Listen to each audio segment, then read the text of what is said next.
हरे कृष्णा, राधे राधे। कैसे हैं आप सब? आई होप आप सभी ठीक होंगे। मेरा नाम है प्रतिभा और मेरे व्लॉग में आप सभी का स्वागत है। पीछे से मेरी बच्ची की आवाज़ आ रही होगी तो प्लीज़ इसको थोड़ा-सा इग्नोर कीजिएगा। आज ना बहुत ठंडक थी, ठंडक तो ख़ैर अभी इस समय है ही। मैंने सोचा कि थोड़ा-सा मैं लो फ़ील कर रही थी तो मैंने सोचा कि आज मैं भगवद गीता पढ़ लेती हूँ बैठ के। तो मैंने पूरे दिन आज यही किया। पूरे दिन बैठ के मैं बस भगवद गीता ही पढ़ रही थी और अभी मैंने जो है 17वें अध्याय को मैं रीड कर रही थी। तो 17वें अध्याय पर राजसिक, तामसिक और सात्विक की बहुत बातें हो रही थी। आपको बता दूं, आप में से कुछ लोग कहेंगे कि अरे भगवद गीता जो है ऐसे नहीं पढ़ी जाती है, बिस्तर पे लेके नहीं पढ़ी जाती है ना। तो मैं आपको बता दूं कि मेरे पास 2 भगवद गीता है। एक भगवद गीता मेरी मंदिर में रहती है जिसको मैं पूजा करते समय पढ़ती हूँ और एक श्रीमद् भगवद गीता मेरी बुक शेल्फ में रहती है जिसे मैं नॉवल की तरह पढ़ती हूँ, क्योंकि ये एक मोटिवेशनल किताब है और इसको अगर आप नॉवल की तरह पढ़ेंगे ना तो इसका ज़्यादा फ़ायदा पाएंगे। ठीक है? तो जब भी मैं अपने आप को लो फ़ील करती हूँ, मुझे कोई टेंशन होती है, तो मैं इसको पढ़ने बैठ जाती हूँ। क्योंकि जब सिचुएशंस हमारे हाथ में नहीं होती है, तो हमें अपने आप को ही सांत्वना देनी पड़ती है। तो वो सांत्वना देने में सबसे ज़्यादा मदद हमारे ये किताब करती है। तो इस किताब को जब मैं पढ़ रही थी, तो इसमें बार-बार राजसिक, तामसिक और सात्विक की बात हो रही थी कि इंसान 3 तरीके से अपनी लाइफ जीता है, सात्विक, राजसिक और तामसिक। तो यहाँ पे मैं बहुत ज़्यादा आप लोगों को ज्ञान नहीं दूँगी, पर इससे मुझे एक चीज़ याद आई कि अक्सर लोगों के मन में सवाल होता है कि जो हम गले में तुलसी की माला धारण करते हैं, तो उसमें प्याज़, लहसुन मना क्यों करते हैं? या फिर अगर हम ठाकुर जी की सेवा कर रहे हैं, तो घर में मीट या प्याज़, लहसुन बनता है, इस पर इतना ऑब्जेक्शन क्यों होता है?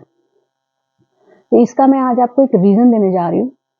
वीडियोज़ मैंने देखे, बहुत से गुरुजनों की वाणी मैंने सुनी, मैंने बहुत से गुरुओं की वाणी सुनी, मैंने सद्गुरु जी की सुनी, अनिरुद्ध आचार्य जी की सुनी, शंकराचार्य जी की सुनी, बागेश्वर जी की भी सुनी और प्रेमानंद जी की भी सुनी और इस्कॉन के जो अमोघ लीला है वो मैं उनका ठीक से नाम नहीं जानती हूँ, क्योंकि वो बहुत कंट्रोवर्शियल है ना, तो मुझे उनकी वीडियोज़ देखना कम पसंद है। और सद्गुरु सद्गुरु एक्चुअली मेरे सबसे फेवरेट गुरु हैं, क्योंकि वो हर बात पॉइंट पे कहते हैं। तो इन सब का मैंने व्यू देखा प्याज लहसुन के बारे में। तो सभी ने, किसी ने कहा कि ये औषधि है, अनिरुद्ध आचार्य जी की भी सुनी, किसी ने कहा कि ये वो अमृत है, किसी ने कहा ये राक्षस है, किसी ने कहा कि ये गाय की हड्डी है और उससे बना है। तो यहाँ पे मतलब किसी ने मतलब क्लियरली कहा ही नहीं कि प्याज और लहसुन हमें खाना क्यों नहीं चाहिए। हमारे हिंदू कल्चर में प्याज लहसुन को खाना इतना गलत क्यों बताया गया है? देखिए, आपको बताती हूँ कि प्याज लहसुन खाना गलत क्यों नहीं है और क्यों है, और क्या ये राक्षसी है या औषधि है। और ये मैं ऐसे ही नहीं बता रही हूँ, मैंने प्लांट्स में मास्टर्स किया है, तो आपको बिल्कुल सही नॉलेज दूंगी और साथ में ये भी बताऊंगी कि हमारा जो आध्यात्म है, क्या वो गलत है? ये भी बताऊँगी, या फिर लोगों ने भ्रांति फैलाई है, जैसे कि जातिवाद को लेकर भ्रांति फैलाई है कि हमारे धर्म में जातिवाद किया गया है, जबकि भगवद गीता में जातिवाद नहीं किया गया है, कर्म को जाति के हिसाब से बाँटा गया है। खैर, तो उस पे हम बात नहीं करेंगे, हम दूसरी चीज़ बात करते हैं। यहाँ भगवद गीता में 17वें अध्याय में यहाँ पे शुरू के पहले और दूसरे श्लोक में ही, शुरू ये 17वां अध्याय है हमारा, ठीक है? इसके शुरू के पहले और दूसरे अध्याय में ही ये बताया गया है कि मनुष्य जो है वो 3 तरीके से जीवन जीता है। एक सात्विक, एक तामसिक, एक राजसिक, ठीक है? तो सात्विक, तामसिक, राजसिक से आप समझ गए होंगे कि जिसमें सत्गुण होते हैं, मतलब कि जो बिल्कुल सत्य की राह पे चलता है, सुबह जल्दी उठता है, अपने काम फटाफट सारे सुबह स्नान करता है, सुबह बिना नहाए धोए जो भोजन बनता है, उसको ग्रहण भी नहीं करता है, भोजन को पहले प्रसाद को अर्पित करता है, तब मतलब जिसकी लाइफ बहुत टफ होती है, वो सात्विक लाइफस्टाइल में आता है, ठीक है? और दूसरा आता है राजसिक। राजसिक मतलब जिसको सुख अपने आसपास बहुत पसंद है, बड़ा घर, गाड़ी, बंगला, बैठे-बैठे खाना आ रहा है, बैठे कोई मतलब वो राजसिक सुख हो गया। और जैसे राजा महाराजाओं का जो जीवन होता था वो। और तामसी जीवन शैली में यहाँ पे तमोगुण से जोड़ा गया है, यानी कि अगर आप नशे के लती हो, आलसी हो और आप कोई कार्य नहीं कर रहे हो, आपका कार्य कोई दूसरा कर रहा है, मतलब आप अपना कर्म ही नहीं कर रहे हो, वो तमोगुणी मतलब इसको राक्षसी प्रवृत्ति के कार्य बताए गए हैं। तो इसका संबंध प्याज लहसुन से कैसे है, ये मैं आपको बताती हूँ। पहले तो साइंटिफिकली विज्ञान के तौर पर मैं आपको बता दूं कि प्याज और लहसुन ना तो औषधि है, ना ही राक्षसी भोजन है, ठीक है, ना तो ये बहुत ऊपर है, ना बहुत नीचे है। तो यहाँ पे प्याज लहसुन की जब बात आई तो अक्सर बहुत लोग घबरा जाते हैं, अरे ठाकुर जी की सेवा करेंगे तो क्या प्याज लहसुन छोड़ना पड़ेगा, तुलसी माला पहनेंगे तो क्या प्याज लहसुन छोड़ना पड़ेगा। मैं आपको बताऊं, जो प्याज लहसुन होता है, मैं एकदम क्लियर आपको रीजन दूंगी, क्योंकि बायोलॉजी मेरा फील्ड रहा है, प्लांट्स में भी मैंने डीप स्टडी किया, तो यहाँ पे मैं आपको कोई गलत इंफॉर्मेशन नहीं दूंगी। जो सृष्टि में जितनी भी चीजें बनी हैं, हमारी सृष्टि में जितनी भी चीजें बनी हैं, वो व्यर्थ नहीं बनी। अच्छाई बुराई दोनों ईश्वर से ही जन्मी है, ठीक है। तो धरती पे जो भी चीज है वो वेस्ट नहीं है, ये इंसानों ने किया है अपनी सुविधा के हिसाब से कि हमें ये पसंद नहीं है तो ये बुरा है, हमें वो पसंद नहीं है तो वो बुरा है। भले ही आप में खूब सारी खूबियां हो, आपकी वो बराबरी भी नहीं कर सकते हो, लेकिन क्योंकि आपको पसंद नहीं है तो आप बुरे। ये इंसानों की सोच है, इंसानों ने ऐसा कैटेगराइज किया है, ठीक है। तो ईश्वर की नजर में कोई गलत नहीं है। इसीलिए हमारे शिव और नारायण दो स्वरूप हैं, जिसमें एक को हम बड़ा अच्छा दिखाते हैं कि बहुत अच्छे से कपड़े पहने हैं, सोना वोना डाले हैं, लक्ष्मी जी बगल में विराजित हैं, और शिव जी को हमने बहुत मैसी देखा है, मतलब मनमौजी, अपने मन की करने वाले, और किसी की बात नहीं, और उल्टा सीधा कुछ भी पहने हुए हैं। तो लेकिन लेकिन होता क्या है कि जो ऐसा मानते हैं जैसे आपके कमरे में बहुत ज्यादा चीजें मैस फैली हैं, ठीक, आप बहुत गंदगी फैली है, आप 2 दिन उसमें रहिए, 2 दिन आप गंदे कमरे में रहिए, आपको क्या होगा कि आपको टेंशन होने लगेगी। लेकिन आप उसी कमरे को साफ करके रहिए, आपका माइंड अपने आप एनर्जेटिक हो जाएगा, ठीक है। तो हमारे आसपास गंदगी और सफाई का असर होता है, तो गंदगी को तमोगुणी में रखा गया है, सफाई को सतोगुणी में रखा गया है। इसीलिए सफाई को हम देवता की प्राइवेट प्रॉपर्टी मानते हैं, और गंदगी को हम राक्षसों की प्राइवेट प्रॉपर्टी मानते हैं, ठीक है। तो अगर आप देखो कि पार्वती जी ने भी शिव जी से तभी शादी की थी जब वो साफ सुथरे बनकर चंद्रशेखर का रूप लेकर आए थे, है ना। लेकिन अब प्याज लहसुन का इससे क्या वास्ता है। प्याज और लहसुन दोनों ही हमारी हेल्थ के लिए अच्छे हैं, कैफीन, निकोटीन भी हमारी हेल्थ के लिए अच्छे हैं, लेकिन फिर ऐसा क्यों कि तुलसी माला जो धारण कर रहा है वो चाय कॉफी नहीं खा पी रहा है, वो प्याज लहसुन नहीं खा रहा है। मीट तो चलिए खाना गलत है, उसमें तो कोई राय नहीं है, मीट के लिए भी आपको लोग बहुत वैलिड रीजन देंगे। लेकिन एक बात बताइए, मेरे एक सवाल का जवाब दीजिए, आप लोग मीट खाते हो, ठीक, किसी मृत पशु का मीट खाते हो, ठीक है, कोई बुराई नहीं, खाओ, प्रोटीन होता है उसमें।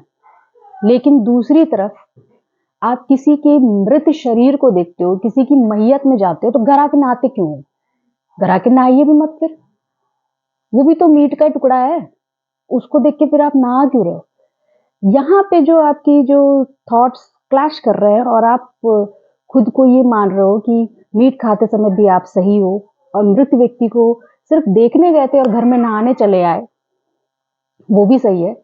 यहाँ पे आपका सात्विक माइंड नहीं होता है, ठीक, यानी हम जो भी करें वो सही है।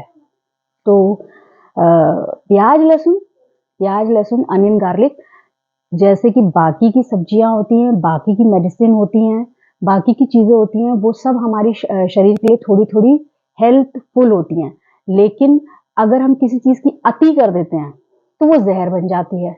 अब अगर मैं साइंटिफिकली बात करूं तो जो लहसुन होता है ना, जब हम उसको गर्म करके खाते हैं तो उससे हमारी इम्यूनिटी स्ट्रांग होती है, और प्याज को जब हम कच्चा खाते हैं तो उससे हमारा जो इंटेलिजेंस लेवल है वो बढ़ता है।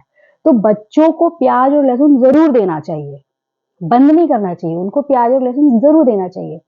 लेकिन प्याज लहसुन एक लेवल पे आप पे हावी होने लगता है, कैफीन निकोटीन एक लेवल पे आप पे हावी होने लगता है। क्यों होने लगता है कि जब बच्चे की एज 13 साल होती है, 1 से 13 साल के बच्चे के अंदर कोई भी हार्मोनल फ्लक्चुएशन नहीं होता है, ठीक है, मतलब जो हार्मोन्स हैं वो इतना ज्यादा फ्लक्चुएट नहीं होते हैं। 13 साल की उम्र में आते ही बच्चों के अंदर हार्मोनल फ्लक्चुएशंस होते हैं, जिसका परिणाम ये होता है कि लड़कों की दाढ़ी आने लगती है और लड़कियों के पीरियड्स आने लगते हैं। ठीक, अब जब हार्मोनल फ्लक्चुएशन होने लगता है, तो जो चीज हमारे शरीर को हमारी अच्छाइयों को, हमारे जो शांत माइंड है उसको ओवर पावर कर सकती है। यानी कि अचानक से देखो 13 साल के बाद बच्चा बहुत ही ज्यादा गुस्सैल स्वभाव का हो जाता है, या फिर इमोशनल हो जाता है, वो अकेले बैठने लगता है। ऐसे में जब हम उनको ऐसी चीजें खिलाते हैं जो बहुत, जिनकी तासीर बहुत तेज होती है, जैसे कि प्याज में देखो, अगर आप बहुत ज्यादा प्याज खाते हो तो आपके शरीर से, मुंह से बदबू आने लगती है, होता है ऐसा। लहसुन, आजकल एक चला है गार्लिक ब्रेड, गार्लिक रोटी, और एक खा के आ जाइए, जो बदबू आपके मुंह से आएगी कि बगल वाला तो आपको कमरे में लेटने नहीं देगा, और लोग रेस्टोरेंट में उसको बड़े मन से ऑर्डर भी करते हैं। तो अब आप ये सोचिए कि जिस चीज से इतनी भयंकर दुर्गंध आ रही है, दैट मीन्स कि वो आपके माइंड को कितना ज्यादा कंट्रोल कर रहा होगा। कैफीन, कॉफी, सबको पता है कि जब हम थक कर बाहर से आते हैं तो चाय हमारे शरीर की थकावट को दूर करती है, उसमें निकोटीन होती है। और जो कॉफी होती है ना, उसमें कैफीन होती है, तो वो हमारी नींद को भगाती है। यानी नींद को तो वो तभी भगा रही है ना जब उसने हमारे माइंड को अपने कंट्रोल में कर लिया है। और जो हम लोग सरदर्द की गोली खाते हैं सैरिडोन, आपको पता है वो कैफीन का हैवी डोज होता है। तो जो चीज हमारे माइंड को कंट्रोल कर रही है, हमारे माइंड को एम्पावर कर रही है, वो हमारे हॉर्मोन्स को भी कंट्रोल करेगी। और जब वो हमारे हॉर्मोन्स को कंट्रोल करेगी, तो यानी कि अब हॉर्मोन्स जो है हमारे कंट्रोल में नहीं है, वो उन चीजों के कंट्रोल में, जो चीज हम खा पी रहे हैं। तो उससे क्या होता है कि हॉर्मोन्स फ्लक्चुएट होते हैं, कभी कम बन रहे हैं, कभी ज्यादा बन रहे हैं, और फिर उससे रिजल्ट ये निकलता है कि अच्छा खासा पढ़ा लिखा समझदार व्यक्ति बहुत ज्यादा क्रोध करने लगेगा, घर में लड़ाई करने लगेगा, बीवी सर्वगुण संपन्न आई होगी तब भी उससे मारपीट करेगा। मतलब ये चीजें पुरुषों में ज्यादा देखी गई हैं। ठीक, और औरतों के साथ भी ये, औरतें भी भाई जब वो बहुत ज्यादा इन सब चीजों का डोज लेंगी, बात बात पे दर्द की गोलियां खाएंगी, बात बात पे, तो उनके साथ भी यही होगा। अब होता क्या है, तो प्याज लहसुन राक्षसी भोजन नहीं है, ये औषधि है, लेकिन लिमिटेड मात्रा में अगर आप इसको खाते हो तो आपके लिए अच्छा रहेगा। ठीक है, हरी सब्जियां वगैरह तो खाना हमें वैसे भी अच्छा बताया गया है, लेकिन इसको वर्जित क्यों किया गया? इसको वर्जित नहीं किया गया है, हमारे हिंदू कल्चर में इसको वर्जित नहीं किया गया है। एक्चुअली होता क्या है कि जब हम भक्ति के मार्ग पे जाते हैं, जब हम प्रभु के नाम को जपना चाहते हैं, सिर्फ प्रभु के होना चाहते हैं, तब हम प्याज लहसुन बंद करते हैं। ठीक है, क्यों? क्योंकि जब हम भक्ति के मार्ग में आते हैं तो हम चाहते हैं कि हमारा जो चित्त है, जो मन है, वो ईश्वर में लगा रहे। अब हमें कहीं से कोई डिस्टरबेंस नहीं चाहिए। और प्रभु के भक्ति में मन तभी लगता है जब हम सांसारिक मोह माया से मुंह फेर लेते हैं, और वो तभी पॉसिबल है। सपोज कीजिए कि आप भगवान की शरण में जाना चाहते हो, आपने संन्यास ले लिया मान लीजिए। ठीक, अब आप बाहर गए, आपने देखा फलाना कार से घूम रहा है, अब आपका मन मचलेगा, आप वापस घर आ जाओगे। तो इस भक्ति को कांस्टेंट बनाने के लिए, इस भक्ति को परमानेंट करने के लिए हम कुछ चीजों का त्याग करते हैं, जिसमें मीट होता है, प्याज लहसुन होता है, निकोटीन होती है, और कैफीन होता है। तो जब हम इन चीजों का त्याग कर देते हैं ना, तो हमारे जो हॉर्मोन्स हैं वो थोड़े से डाउन हो जाते हैं। ऐसा नहीं है कि हम पूरी तरीके से अपने आप पे कंट्रोल कर लेते हैं, लेकिन भक्ति मार्ग में आने पर जब हम चीजों का त्याग करते हैं तो थोड़ा सा हम अपने आप को कंट्रोल कर लेते हैं। फिर जो हम माला जाप करते हैं, मेडिटेशन करते हैं, भगवान का नाम लेते हैं, तो उसमें हम और भी अच्छे से अपने आप को कंट्रोल कर लेते हैं। भगवान को भोग लगा के भोजन करते हैं तो वो भोजन हमारे लिए पवित्र होता है, वो हमारे मन को पवित्र करता है। तो इस वजह से प्याज लहसुन को, मीट को, कैफीन को, निकोटीन को, यानी कि चाय कॉफी को भक्ति के मार्ग में बैन किया गया है, ताकि आप पूरी तरीके से भगवान में अपना मन लगा लो। और जो भगवान में पूरी तरीके से अपना मन लगा लेता है, उसको फिर कोई दुख नहीं सताता है। और फिर दुख नहीं सताता तो मतलब ये नहीं है कि वो कोने में बैठ गया, नहीं, अब वो वास्तव में जागृत होता है, अब वो वास्तव में सही फैसले लेता है। ठीक है, तो प्याज लहसुन इसलिए मना किया जाता है। बाकी ये गाय की हड्डी से बना है कि राक्षस के खून से बना है, ये बिल्कुल झूठ है, ऐसा कहीं नहीं। भगवत गीता ये किताब है, ये मोटिवेशनल बुक है, इस बुक में कहीं नहीं लिखा है कि प्याज लहसुन जो है वो रक्त से बना है। बस इतना बताया गया है कि जो भोजन हमारे मन को कंट्रोल करे उसको तमोगुणी कहा गया है। तो ये किताब सबसे बेस्ट होती है। आपके जितने भी गुरुजन होते हैं ना, जितने भी, जैसे हम लोग पढ़ाई लिखाई करते हैं तो हमें बेसिकली क्या सिखाया जाता है, ABCD सिखाया जाता है, छोटा बड़ा सिखाया जाता है। वैसे ही आपके जितने गुरुजन होते हैं ना, वो सबसे पहले इसको पढ़ते हैं, श्रीमद् भगवत गीता जी को। श्रीमद् भगवत गीता और भागवत में अंतर है। भागवत में श्री कृष्ण की कहानी बताई जाती है, मगर इसमें वो ज्ञान है जो आपको आध्यात्म से जोड़ता है। और ध्यान रहे, आध्यात्म में और पूजा पाठ, कर्म कांड और अंधविश्वास में बहुत अंतर है। ये दोनों अलग अलग चीज है, ठीक है। तो प्याज लहसुन, यही कारण है कि जब हम तुलसी माला पहनते हैं तो हम प्याज लहसुन नहीं खाते हैं, क्योंकि तुलसी माला एक पवित्र हमारे समाज धर्म में इनको देवी माना गया है। तो भगवान को गले में धारण करके हम उनको सात्विक भोजन ग्रहण कराने के बजाय प्याज लहसुन खाएं, दिन रात चाय कॉफी खाएं, मीट खाएं, तो उनका अपमान है। हालांकि बहुत से लोग कहते भी है खाओ, तुलसी माला अगर आपने पहनी है तो वो खुद ही इसको बैन कर देती है। ऐसा नहीं है। आपको अगर भक्ति मार्ग में आना है तो आपको अपने खाने पे सबसे ज्यादा कंट्रोल करना होगा। अगर आपने अपने भोजन को कंट्रोल किया हुआ है तो आप अपने मन को कंट्रोल कर लेंगे। आपके जितने भी ये महान गुरुजन होते हैं ना, जैसे सदगुरु, आप उनसे भी पूछिएगा, वो या तो एक टाइम खाना खाते होंगे या फिर वो बहुत कम खाना खाते होंगे। तो भोजन हमारे माइंड को कंट्रोल करता है। जब हम बहुत ज्यादा खाना खाते हैं तो हमें नींद आती है। तो जो चीज हमें ईश्वर से अलग कर रही है, उस चीज को छोड़ना ही बेहतर है। बस यही कारण है कि प्याज लहसुन छोड़ने के लिए कहा जाता है। तो आई होप आप लोगों को ये जानकारी अच्छी लगी होगी। मैंने बड़ी मुश्किल से इकट्ठी की थी, तो मैंने सोचा शेयर करूंगा आपके साथ। अपना ध्यान रखिए। जय श्री कृष्णा, राधे राधे।